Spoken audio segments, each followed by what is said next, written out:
1. What if there was a platform that could revolutionize journalism, combat disinformation, and empower independent reporters all at once? Today, we're digging into exactly that with our guest, Kiva Donnelly, the CEO of legitimate.com. So I'm very excited to have Kiva. She has been tackling some of the biggest headaches that journalists have. We're going to find out about her journey from teacher to tech innovator, and we're going to break down Legitimate's mission and see how these tools are giving independent journalists and small newsrooms a real chance at success. Kiva, welcome to our show. Hi, Yumi. Thank you so much for having me. Yeah. So I want to start with your journey, reading about you and the interviews you've done and the presentations you've given. I've definitely been inspired. My background is also in teaching, but your journey from teaching kids to running a tech company is amazing. Can you walk us through that transformation, how it all started, and then how journalism became the key issue for you? It has been an absolutely crazy journey. I started my career in education. I was pre-K teacher. I did that for almost 20 years altogether, going from teacher to senior leader in the school to eventually like being at the very head of the school. I have my professional qualification in headship. I have a master's in education, and I always felt like my career would be in education. Thought I would eventually transition from the classroom into a university and then educate upcoming teachers, is how I thought the journey was going to go. And then COVID happened and everything sort of changed. I was teaching in a school in a very, very disadvantaged area.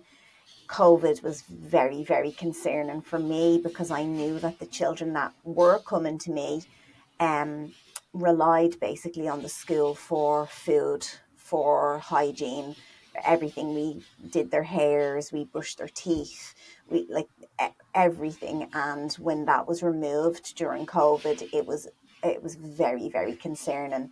Um, it sort of changed my view of what I could do in the classroom as well. And then I think really it was a lot on me emotionally and mentally too, that I just felt like the classroom was really not the place for me anymore.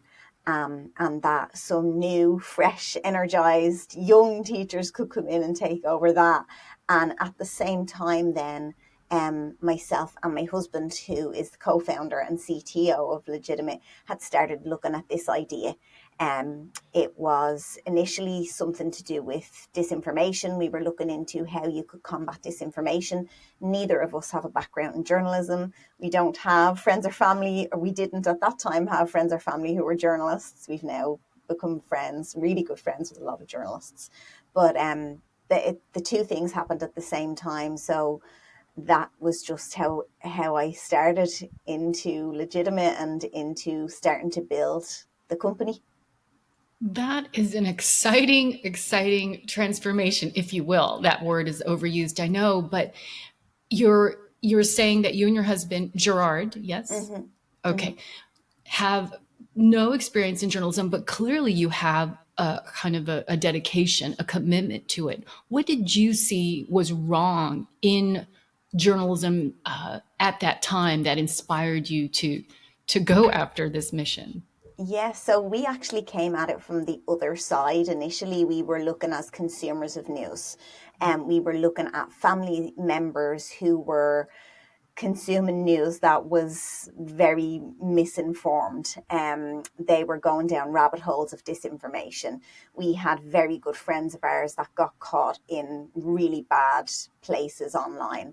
And we thought, well, something has to be done here. And we knew that fact checking was taking place at that time, and it is extremely valuable.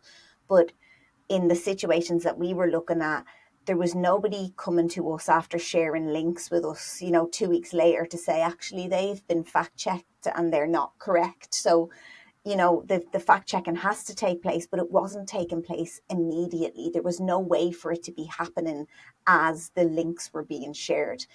So we tried to think of a way that we could tackle that. Gerard is very, very technical. He's a problem solver. He just has an engineering brain, and he came up with the idea that if you could see who the source of that information was before you clicked on the link, that you could make a better decision about whether you were even going to click on it or interact with the article or the piece of content. So that's where we started. It was from the sort of other side of the equation, looking as a news consumer and what we could do to help people like make better decisions basically around stories they were seeing online. And then when we got into that, then obviously we started speaking with journalists to see if this would be an interesting tool. And that opened up a whole other can of worms of issues they were experiencing. I can only imagine that the journalists that you talked to said, yes, we need this immediately. How do we make this happen? Yeah, there was a lot of interest in it.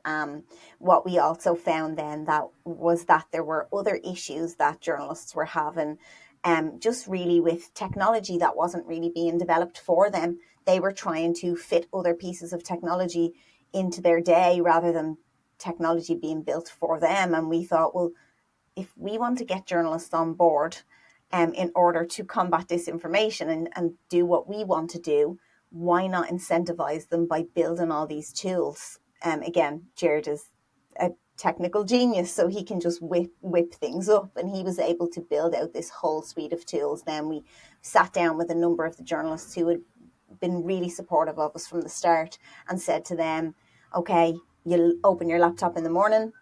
What do? Every pain point, every blocker. Tell us what they are, and we will see if we can establish a fix for them. And that's how we built out the tool suite. That leads me to, let's talk about legitimate. First of all, the name. It's funny because, when I'm teaching, a lot of times I'll say to students, let's look for legitimate sources of information. So, what you had mentioned, the major pain points for journalists and newsroom. How is that platform fixing these pain points or issues? How do, first, let's start with the mission of legitimate. Let's get into the details. So, first of all, the name was very brave of us. We wanted to be the place for legitimate sources, and that, is this a legitimate journalist? And we thought, well, if we're called legitimate, then all of our journalists are, legitimate journalists. They're part of the platform. So we were brave with the name.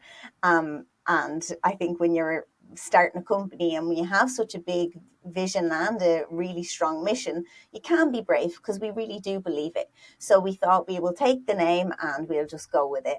And yeah, I think it is funny because when you're talking to people about sources, we would do a lot of trainings on disinformation, and you're talking about the legitimate sources, and then there's always a chuckle or a giggle in the class, because we have chosen that name. So yeah, the name was a brave choice, but I think it does stand to what we're trying to do. The mission behind the company really has evolved from providing transparency around sourcing, which is still front and center. It is still one of the key things that we're working on, but it has evolved to include then helping journalism to thrive.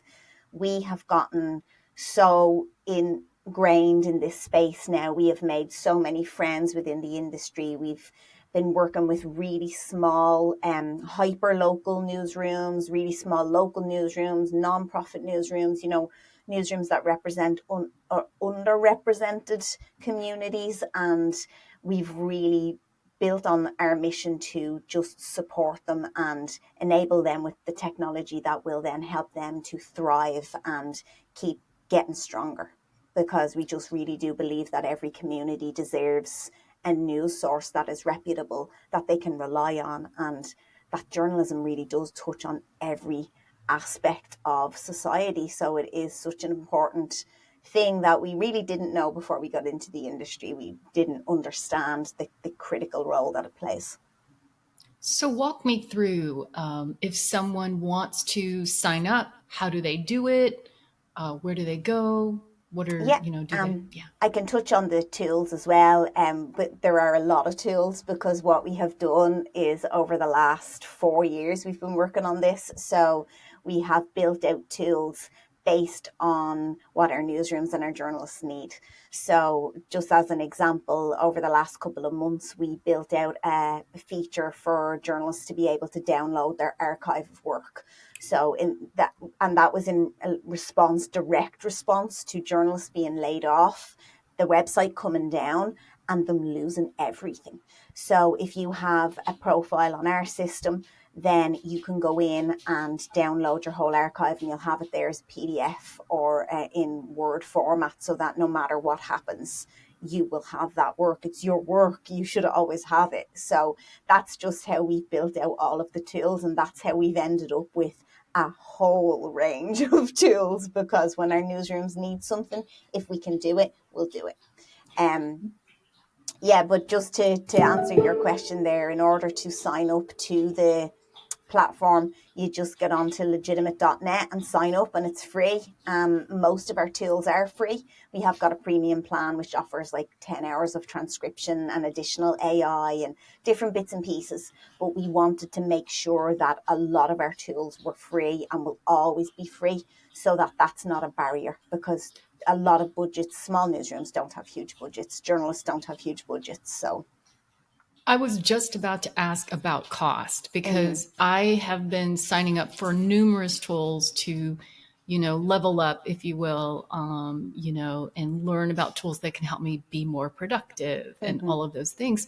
But many of those tools come with a cost. So, Yes. how do you do it? How do you create a program that is free? Yeah, I think we've been really, really scrappy as a startup. And I think this could be a bit controversial, but some platforms or products are there to make an awful lot of money. We are not trying to extort journalists. We're not trying to squeeze every penny out of them. Obviously we want to be a profitable company, but we're not trying to take everything we can. And the whole approach that we've had is that we have all these free tools. We also have run grant programs as well for smaller newsrooms to give them access to the premium tools for free as well. But then we have enterprise clients that pay for additional things like custom voices for their audio, or custom style guides within their editorial review feature, or custom CMS integrations, whatever it is. But the model that we've used is the people that can pay, so that the people that can't pay don't have to. We don't want to close the door on anyone because they can't afford the tools. And we've actually tried to remove some costs from newsrooms. Like, we give every journalist 3 hours of transcription for free every month. So if you were paying another service for your transcription, you can now cut that cost, and you can use that money then to get your journalists out into the field, or get them some protective equipment, or, send them on a trip, or whatever it is. So we've actually tried to not only add value with the tools, but also cut some costs where we can too. Wow. Okay, I'm going to definitely start taking advantage. And so, do I need? Let's say I've signed up, but Mm-hmm. I still haven't used the tools. Are there credentials that I have to show? How do you discern whether someone is working in journalism or Yeah. someone who's, is there that discernment? So every journalist that signs up independently that we haven't spoken with yet. So if we've spoken with someone, we can verify them. If we have a partnership with a newsroom, we can verify you through your newsroom. We've got loads of different ways that we do that with partners. But if you're just an independent signing up and I've never spoken to you before, you just sign up. And then if you want to publish your profile, you can use your tools for free. You don't have to do anything special to use the tools. But if you want to have a published profile, so if you want your profile to appear on the website, which will then link in with that disinformation tool and show who you are as a journalist, then you have to go through some ID verification. But in order to use the tools, if you're just in the back end of the site, that's fine. You can just go ahead and use them. And that's So, a just, lot of people yeah. who are curious can learn about the tools as Oh, yeah. well. Yeah, yeah. And that's also what we wanted to do with our AI tools. We wanted them to be sitting in there, like there's 14 different AI tools. You can have all of them for a week for free, but then we cut them down to 4, but there's still 4 AI tools there that you can be experimenting with without having really to do anything, because we wanted people to be able to get in there and poke around with AI and see if it works for you, because it won't work for everybody and everybody doesn't want to use it. But to be able to actually get in and use something that's been built specifically for the industry, I think is important too, without having to outlay all these different costs. That's great. Now you have the universal bio, Mm-hmm. and that sounds, at least to me, like a game changer. How does this work? Yeah, tell us about it. The Yeah. universal bio. Yeah, so that's the initial thing that we started out with. That's what we started the whole company for. And over the last year, we have been able to gain a lot of traction with it again. We had sort of not shelved it, it was always there, but we had pivoted into the tool suite more, building out the tools more, engaging newsrooms more. Then we went into the AI space and started building out those tools.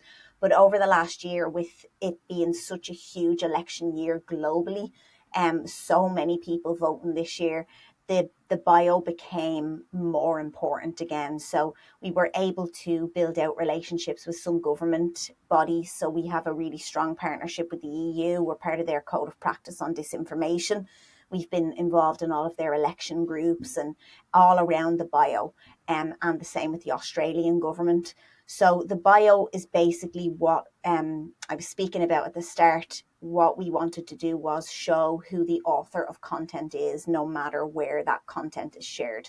So when a journalist signs up for the platform and then they go through the ID verification, they can publish their profile.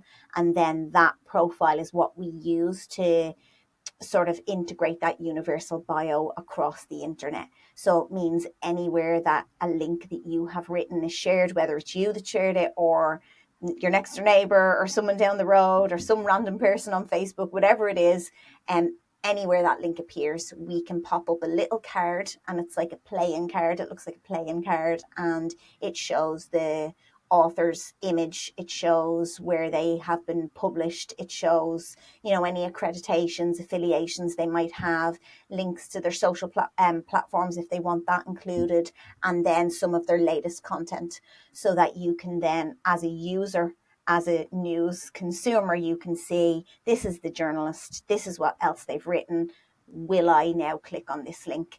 And we're in discussions with many of the main social media platforms to integrate this tool.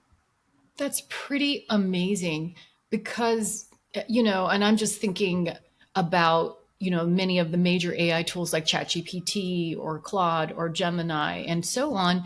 You look up information on fill in the blank, and it is so hard to find the original source of information. Is there any, so if I were to have a journalist, has the bio, has filled out everything on legitimate.com, would that information be discovered on ChatGPT, for example? So that's where we are right now. They have to integrate it. So that's what that's what we're pushing forward right now. We are in talks with many of the major platforms. The governmental partnerships are helping us on that side too. But the bio is an absolute game changer if the big tech platforms and the AI companies accept it.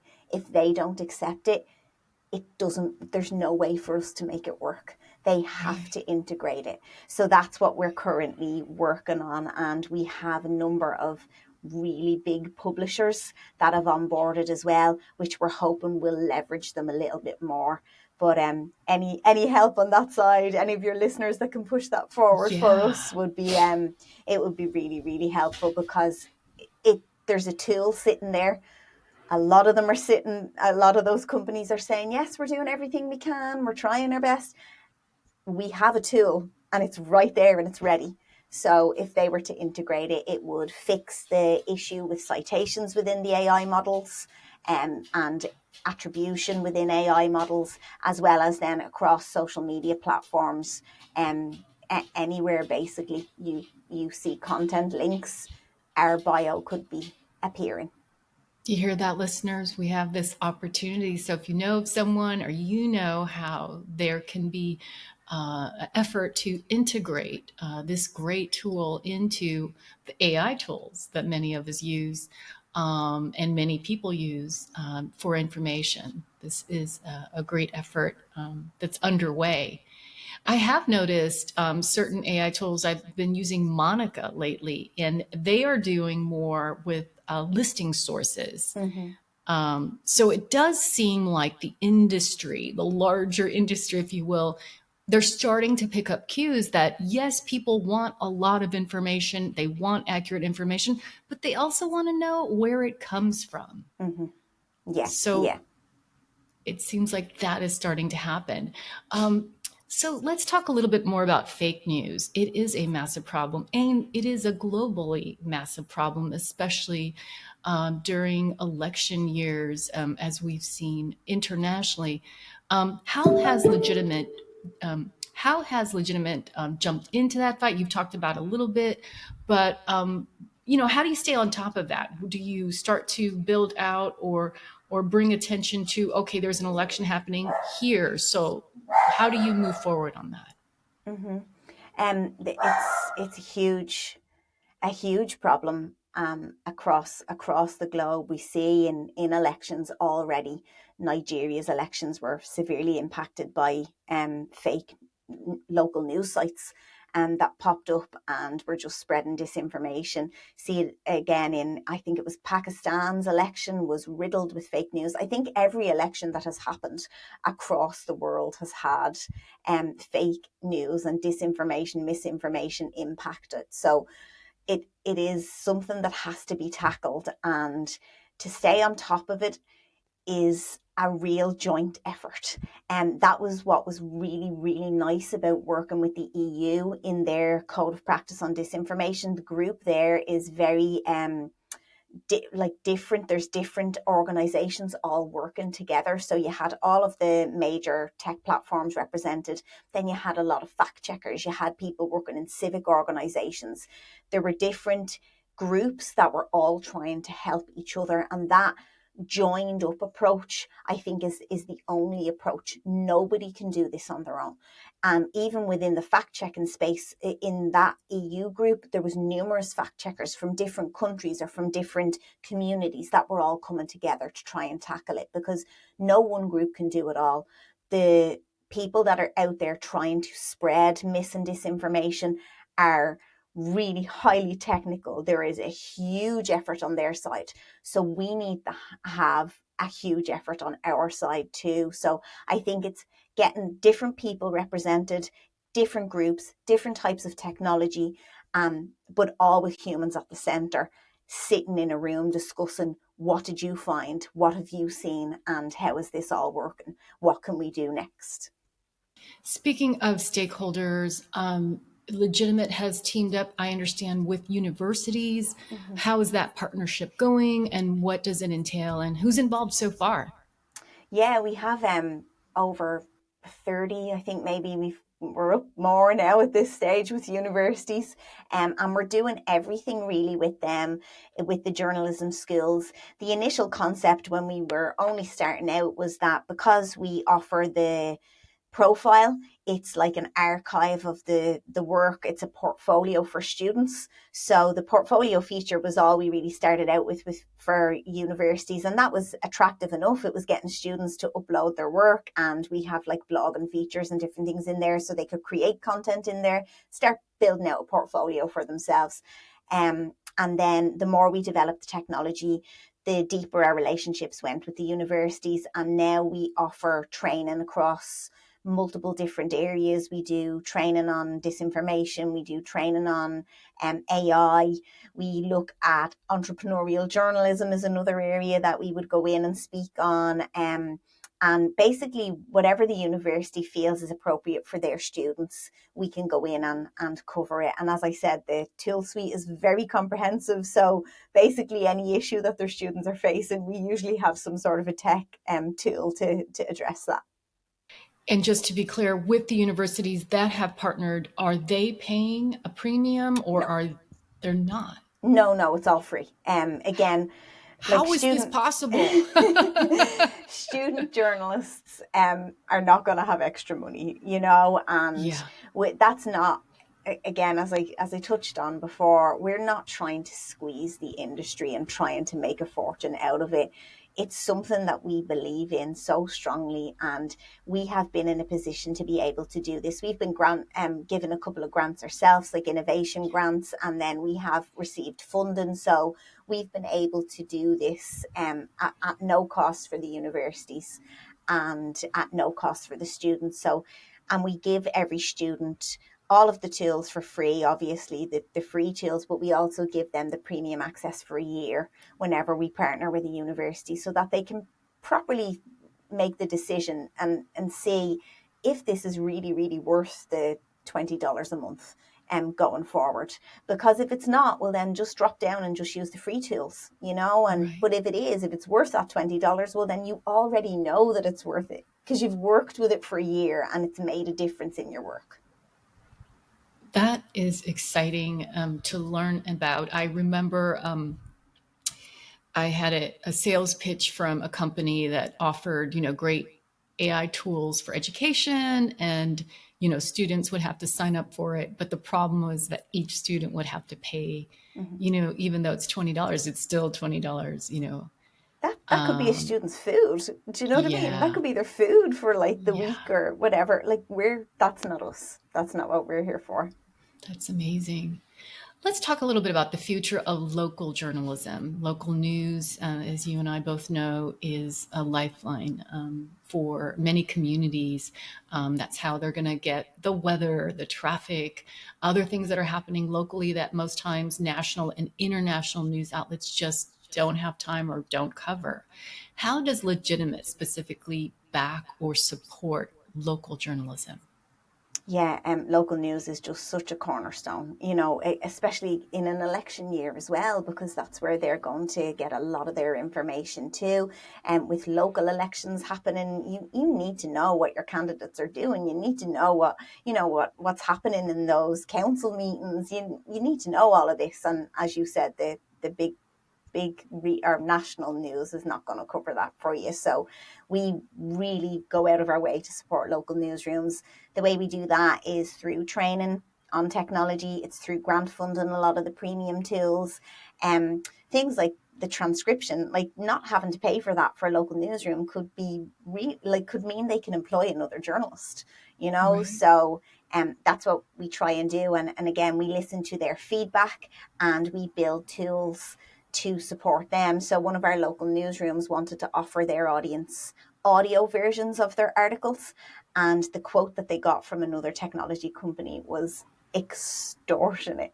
So we thought, okay, how can we do this as cheaply as we can so that we can then pass on that saving to them? So we built in text to audio in the AI tool suite so that they could do that. And then obviously everyone who's using the platform benefits from that too. Um, but yeah, just I think what we try and do, and I think what we have done quite well, is really listen to what the newsrooms are saying. Every single newsroom that I have spoken to, and it is thousands and thousands of newsrooms at this stage, is different. There is no one platform or one tool that fits what every single newsroom wants or needs. So you have to listen to what they're asking for. You can't say, oh, they're a non-profit on the East Coast, well, so this is the product for them. Or they're a university newsroom, they'll need this. Even between universities in the same city, the tools that they lean on are completely different. And like not the local newsrooms that we work with, they might be part of a collab or something like that because they're very, very similar. But the tools that they use are very, very different. So Mm. I think what we have done quite well is we've listened. We've asked genuinely for feedback, not tell me how great I am and tell me how great our product is, but tell me what is not good about this and tell me what you would want if you were building this yourself, or if there was something that we could fix for you, what would you want us to fix? What is so timely about our conversation right now is that in September, I'm going to the Online News Association and I'll be moderating a panel on small newsrooms Okay. and how they're using AI tools to, do everything they have to do on the budgets they have to do it with. And so this is very exciting for me because this is an opportunity to see how legitimate do they know about it, what services they offer, and not simply be, I don't work for legitimate, everyone, the listeners out there, but when I hear of an effort to help journalists who really, if they're doing it right, they're doing it usually not for much money. They're doing it because they really do want to make a difference. They do want to point out the injustice in the world. They do want to bring voice to the voiceless. These all sound cliche, but if you talk to a working journalist, that is exactly what you're going to hear. So Mm-hmm. having a tool that seems to help them without charging them Yeah. is pretty amazing. It's what really inspired us, because at the very start, we started off trying to tackle disinformation and add an extra tool to that toolbox. And we weren't looking at building a tech company for journalism. Do you know what I mean? That wasn't our goal at all at the start. We were looking at disinformation. We wanted to help people like our friends that had completely gone off the rails because of what they had encountered online. And in speaking with journalists and hearing what you're just saying there, hearing that they are passionate about something, it really resonated with me because that's why I was a teacher. Because I Yeah. really, I wasn't, anyone who's a teacher knows you're not going into it for the money. And it was a real, a mission for me. And when I heard certain journalists speaking about what they were doing and why they were doing it, I was like, if we're in a position to help here, we have to help. And the more we've got into the industry, the more friendships we've made, the more people we've spoken to and developed relationships with, the stronger that has gotten for us, and the less it matters about, we don't need to be $1 billion company or anything of the sort. But if we can do something to help in this area that really, really does need it, then we should be doing it. And that's just the type of people that we are, both myself and my husband. We're mission driven people.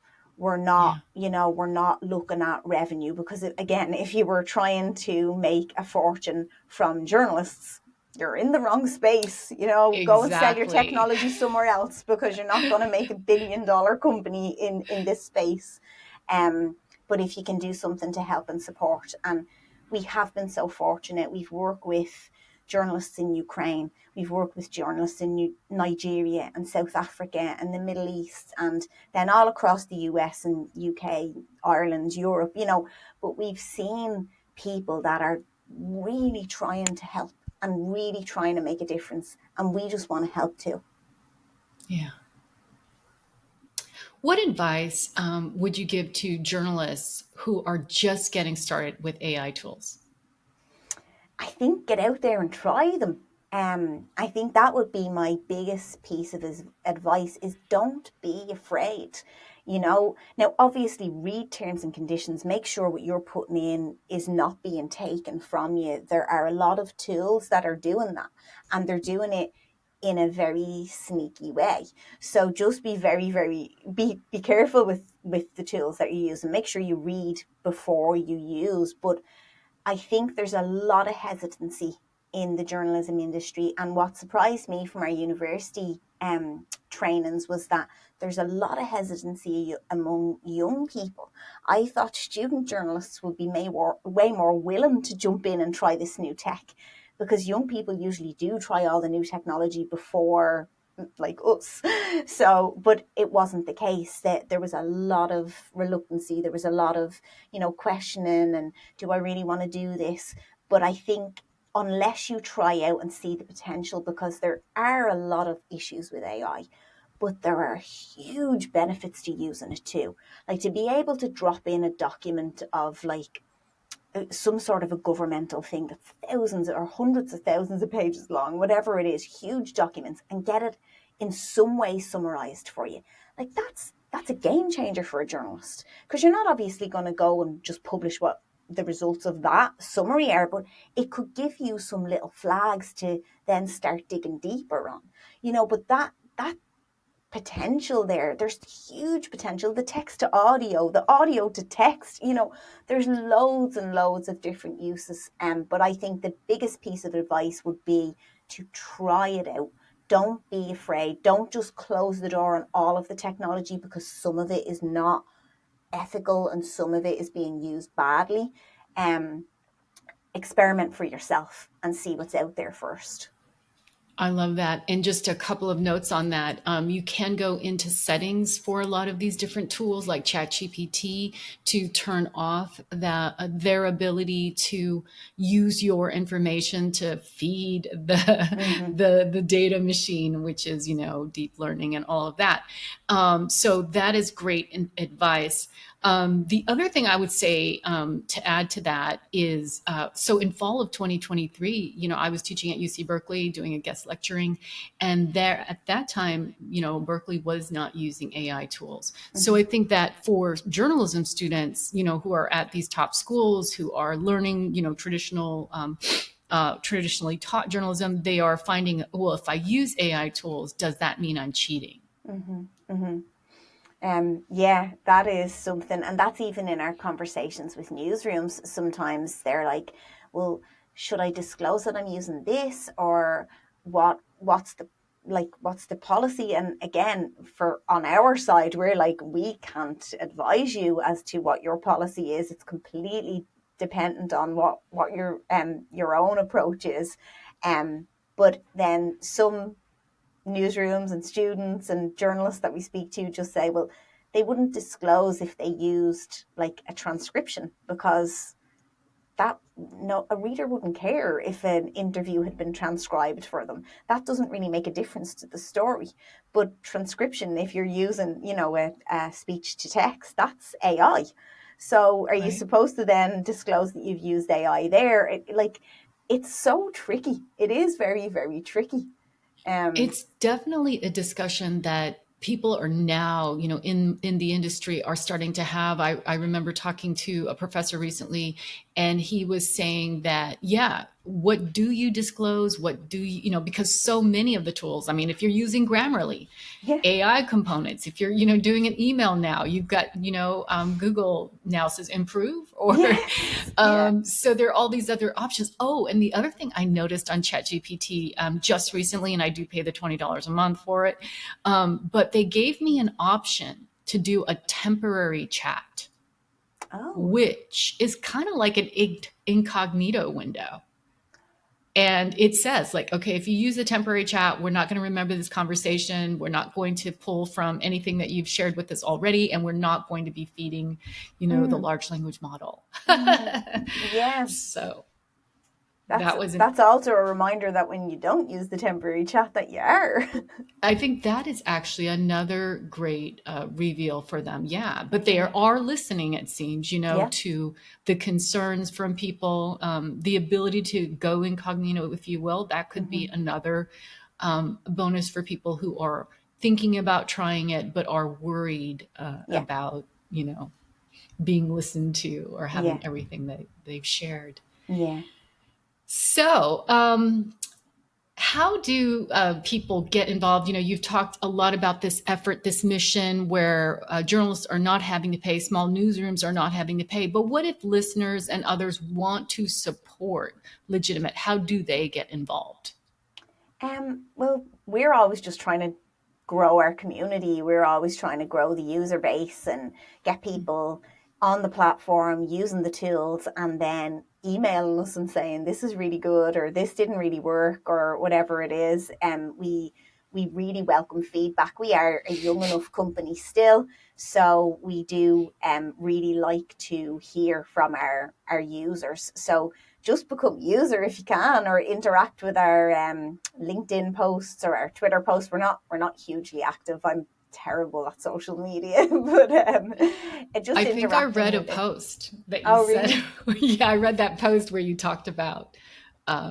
I don't really want to be posting No. on social. I thought that was a good one. So, I'm really bad at it. I never had any sort of social media until we started the company, and until a couple of years into starting the company, because I sort of had to, because I was now the CEO of a company. But before that, like when I was younger, I never had MySpace or Bebo or Facebook. Never had any of that. It's just not really me. okay. Well, is there anything that we should be thinking about for the future of journalism? Any takeaway notes that you'd like to share with us now? I would love to tell your listeners that we have launched the whole platform now in Spanish. So we've just launched it all in Spanish. Yeah. And again, that was from our newsrooms. We have newsrooms that have bilingual reporters in them across the US. So we switched everything to Spanish for them, and same tools, same setup. It's still free, unless you go to the premium level. And we're launching French and German in the next month. We'll have both French and German. That's So yeah, just trying to again add some more value, because we know that there's very few journalist specific AI tools or platforms in general. To have them in Spanish, I think that I don't know if there's any. So we wanted to offer that, and then yeah, we can roll out other languages going forward. But we are not native speakers, so again, feedback is more than welcome. If you spot something that we have written the wrong way, please do tell us, and we can get it fixed. That is wonderful news. And on that note, this wraps up another episode of AI in Journalism. Hope you found our chat with Kiva Donnelly as eye opening as I did. And yeah, thank you so much for joining us on AI in Journalism. I look forward to hearing more about legitimate.com. And for our listeners, I will put the link and other information and details in our show notes. Thanks so much for having me. It's been lovely to speak to you today. Thanks. All right. Thank you. Now we're just going to stay on for a couple of minutes to make sure